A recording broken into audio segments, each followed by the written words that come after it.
Welcome to this edition of Eyes on the Tigers Channel 97 News. We come to you today from just outside the OHS library, and here's what you'll see on today's show. We take a look at options for those who don't plan on going to college. We visit with one senior who has overcome adversity, and OHS students play the Whisper Challenge. We'll have all that and much more on today's edition of Eyes on the Tigers Channel 97 News, and it all starts now.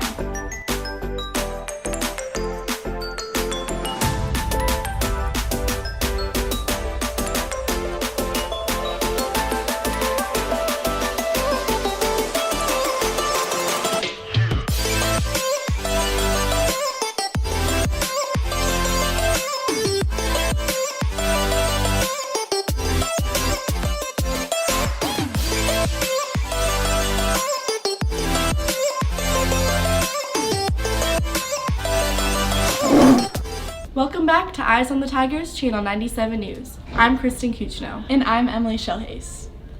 Kristen, how cool would it be to have 4-day school weeks? I know, I wonder if it would ever come to Oakville. Brittany and I have the story. Many schools around the country have implemented the 4-day school week into their schedule. Such states include Colorado, Montana, Oklahoma, and Oregon. And now the 4-day school week is closer to St. Louis. The Warren County School District will go to a 4-day school week next year. OHS Assistant Principal Mr. Ole Arnick recently worked for the Warren County School District. I know that Warrenton is geographically a very, very large area, so I know that students are on buses for an extended period of time, both before and after school.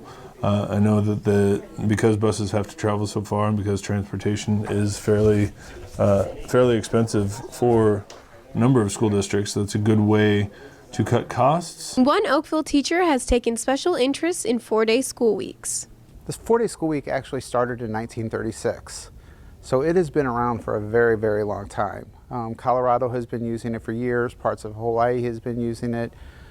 Typically rural areas more so than an urban area. 4-day school weeks are put in to save the district money, but there are other benefits too. Oftentimes their test scores go up. Their student absentee rates go down. Their teacher absentee rates go down, which means then they don't have to hire as many subs, which then ends up saving the district money as well. The overall attitudes in the schools tends to increase. People are happier in them. So then when they come back to school, teachers and students alike, they tend to buckle down a little bit more and work harder on the 4 days that they are there. Students and teachers are not the only ones affected by the 4-day school week. When you think about our custodians and our administrative assistants that work hourly, they're losing a whole day and they're not gaining that much time. So is that going to be attractive for them? I mean, do you kick up those salaries, or do you increase the hourly rate, or what do you do for those people if you're wanting to retain those people? As far as my personal opinion goes, 3-day weekends sound great, but longer work days don't sound awesome. At this time, the Melville School District has no plans to start a 4-day school week. With Kristen Kuchno behind the camera, I'm Brittany Coney for Channel 97 News. I'm so stressed about college next year. I don't even know what color curtains to get in my dorm yet. Some seniors may not have to worry about that. Let's take a closer look. Students all around, when they think about their future, the first word that comes to mind is college. That is not always the case. The reason is that the skilled trades are hurting for qualified people to do the job. They all need help, whether it be heating and cooling, whether it be plumbing, whether it be electrical, whether it be construction. I mean, they're looking for good people. You know, there are so many different avenues and opportunities for people to be in these positions. We spoke to an Oakville alumni of why he chose his career over college. Well, college wasn't for me. I tried it for a year and didn't do so hot, so I came back and tried to go to community college and didn't like going to classes, didn't like sitting in there, and then decided that I wanted to do something that I felt was more fulfilling with my time. So found a job here and I'm working every day with my hands. With going into the trade and skills comes with many benefits. My plan after high school is to join the electricals union and become an apprentice with the apprenticeship program so I can work while getting paid instead of going to college and have to pay debt back. So right after high school I can go to the union or some sort and do hands-on training there instead of going to college. But it also comes with lots of criticism. It's kind of awkward at family functions when everybody asks if I'm still in college and I have to say no, and then they kind of look at me like, oh, well, why not? Then I have to explain to them that I work full-time, that I'm not just sitting around playing Fortnite and doing whatever. If this great opportunity interests you, go see your guidance counselor to get more information. With Nicole Schmitz and Brian Reardon behind the camera, I'm Abby Martino for Channel 97 News. Hey Kristen, where do you work again? Oh, I work at Emos. Well, here's our story on student jobs. There is a wide variety of jobs for teenagers. Working at fast food has a negative perception among many OHS students. So I work at a daycare in Imperial, and I've worked in fast food before, and it's not the greatest because you get paid minimum wage usually. You only get tipped if you're 18, if you're a server. I hated working at fast food. They didn't pay me much, and I really didn't like working there. It was a bad experience overall. But what many people don't know is that some Oakville students actually enjoy working in fast food. I work at Firehouse Subs. I really like it because our manager is really flexible, and you can she works around your schedules really well, and the people I work with are really cool. So it's really easy. It's just kind of really repetitive, so there's not a lot you have to remember. I work at Culver's on Rusty Road by Target. I mainly do everything except for be in the kitchen. So I do drives, take orders, do custard, all of that. I make good money, so I really like it. In reality, a job at a fast food restaurant has many benefits. About half of our crew are from the high school. We are always looking for kids. Especially if you want a part-time job, pays $10 an hour. Our store manager is really good about working around school schedules, so that's one thing nice about foods.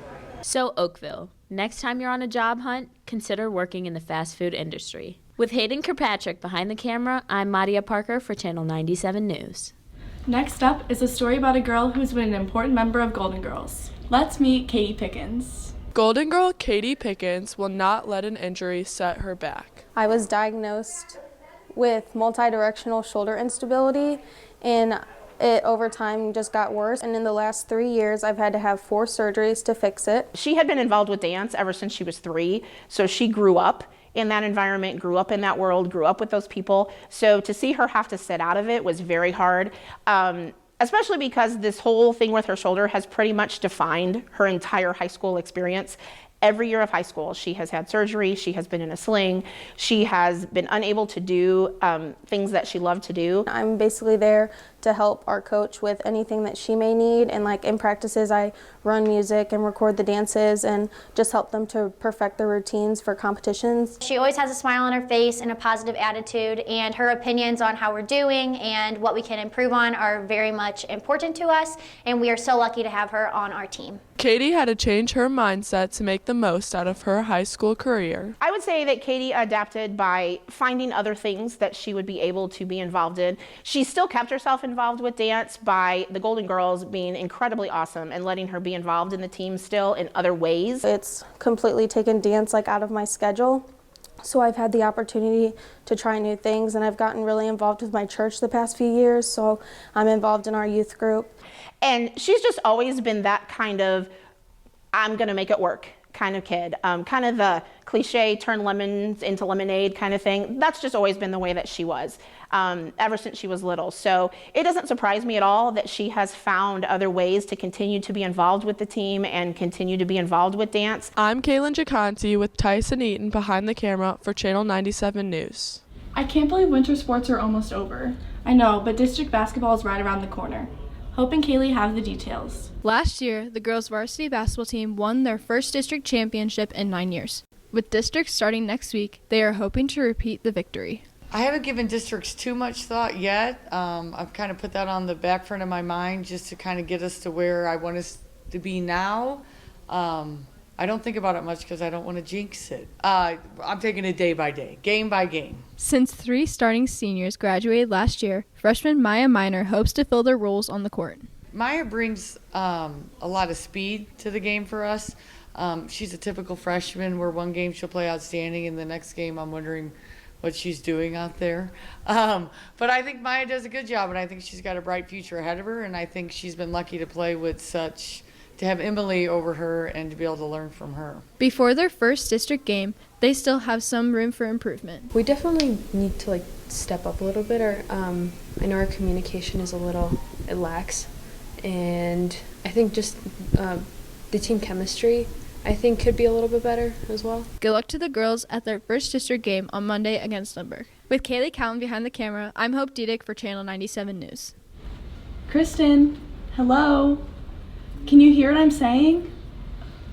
Hopefully our contestants in this game could do a better job than we do. Hey Oakville, I'm Emily Shellhase. Today, 2 sophomores and 2 juniors go head-to-head in the Whisper Challenge here in the OHS library. I like to eat carrots with Beyonce. I like to eat Carrots, like carrots. bananas. Carrots. I like to eat carrots with Beyonce. I like carrots. Go again. I like to eat carrots with Beyonce. I like to eat carrots. I don't know, dude. Can you rub lotion on my back? Go again. Can you rub lotion on yeah, my back? Can you rub lotion on my back? Yes. Can you rub lotion on my back? Say that again. Can you rub lotion on my back? Can you rub lotion on my back? Dang right. I threw a walrus. Egg.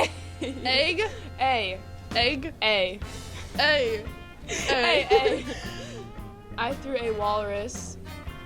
Wallet. Walrus. At your grandma. Yeah. I threw a walrus. Walrus? Yes. I threw a walrus at your grandma. I threw a walrus at your grandma. I threw a walrus. Go again. I threw a walrus at your grandma. I threw a walrus at your grandma. There you go. With Hunter Brennan and Tariq Ghani-Begovic behind the camera, I'm Emily Shellhase for Channel 97 News. So that wraps up this edition of Channel 97 News. We hope you join us for Around OHS on March 1st. If you would like to see more of our content and stay up to date with what's happening at Oakville, make sure to check out myohsonline.com. We recommend every student have it bookmarked on their browser so you can check it out anytime you like. We post new stories all of the time. Thank you for joining us, Oakville. I'm Kristen Kuchno. And I'm Emily Shellhase. And remember, Oakville, keep your eyes on the Tigers.